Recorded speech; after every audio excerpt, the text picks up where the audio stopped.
Dia faly miarabanareo mpanaraka ny fandarana sakafo malagasy sy ny tenako. Zavatra ho karakaraintsika androany indray dia poulet, croquette. Dia reto ary ny zavatra ilaintsika amin'izany. Fehana koa menaka, dia saosy soja, carry, poivre, sira, tongolo gasy, sakamalaho efa voatoto, farine, chapelure, atody. Dia hikarakara azy aritsika izao. Endahana ilay nofon'ilay akoho mba hiala amin'ilay taolana. Dia ohatr'izao ny anaovako ny ahy.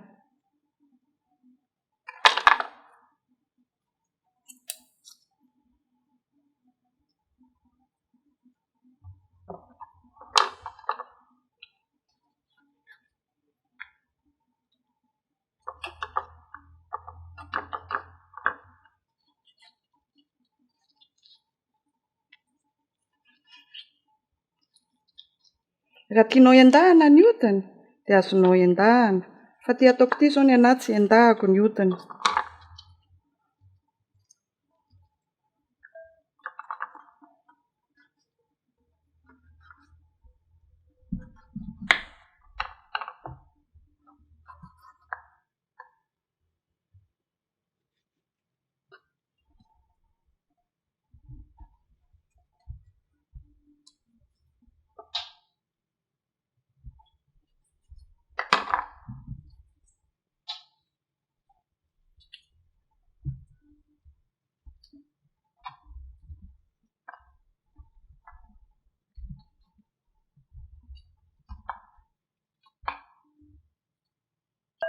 Rehefa vitanao ohatr'izay izy dia anisany saosiny amin'izay isika. Asiana carry, dia poivre, tongolo gasy, sakamalaho, saosina soja, dia sira. Afangaro tsara ilay izy mba hiditra tsara ny anatin'ilay izy ny saosinao. Dia rehefa vitanao fangaro tsara iny izy dia avelao hipetraka kely 10 minitra alohan'ny hanendasana azy.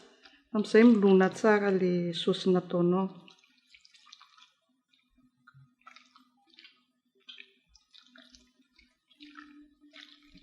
Kapohana ny atody dia asianao sira kely.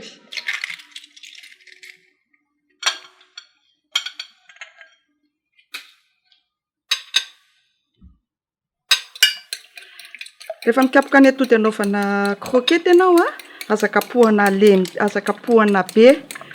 Zay, ohatr'izay izy dia efa ampy. Dia alaintsika amin'izay ilay lafarinina. Raha ohatra ka mampetiety azy kokoa tonga dia ataovy ao anatin'ilay zavatra efa nolona, ilay akohanao efa nolona, ilay lafarinina. Dia afangaroy.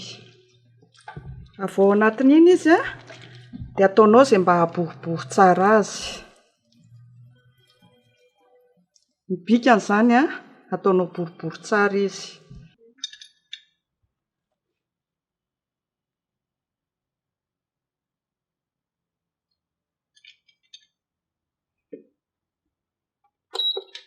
Fanaina ny menaka.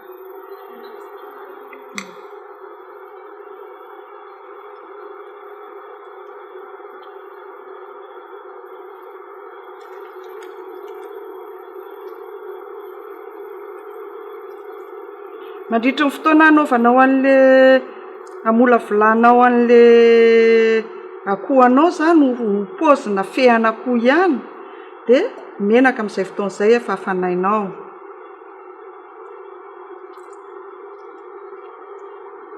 Ataonao tsara izay haboribory azy sy mba hampisy endriny tsara azy.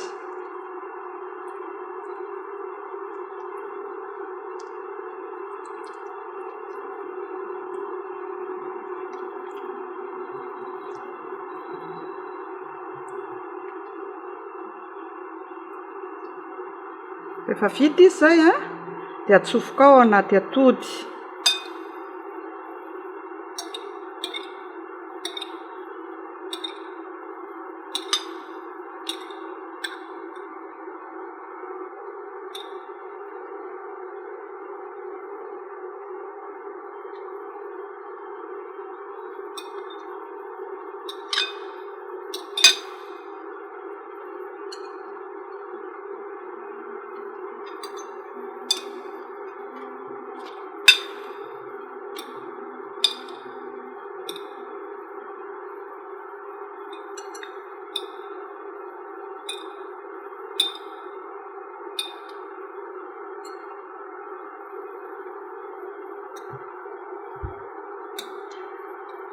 Efa hitanao fa mafana tsara ny menaka ao dia alefanao anaty chapelure izy.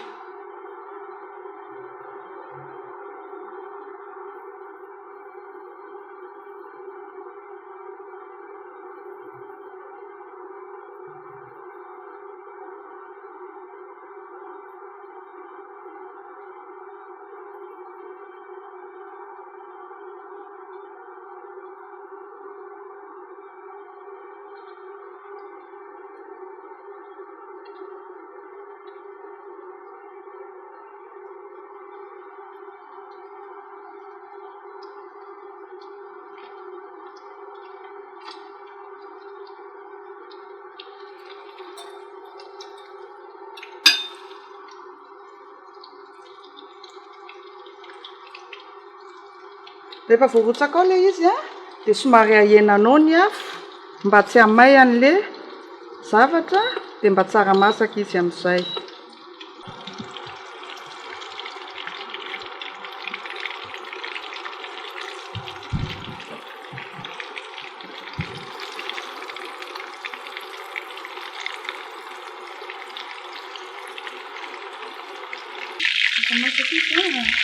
Tsoratsika amin'izay izany.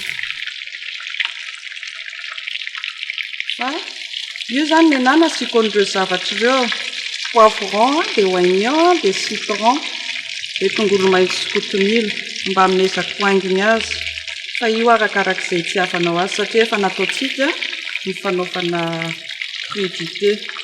Dia rehefa mba manisy haingona zavatra ohatr'izao nareo dia tonga dia mba asio saosy ilay zavatra. Vita. Io zany nataontsika ny kroketin'ny neny androany. Dia mazotoa mihinana dia avereno raha ohatra ka tianareo izay nataoko androany. Mazotoa dia mandra-pioana indray.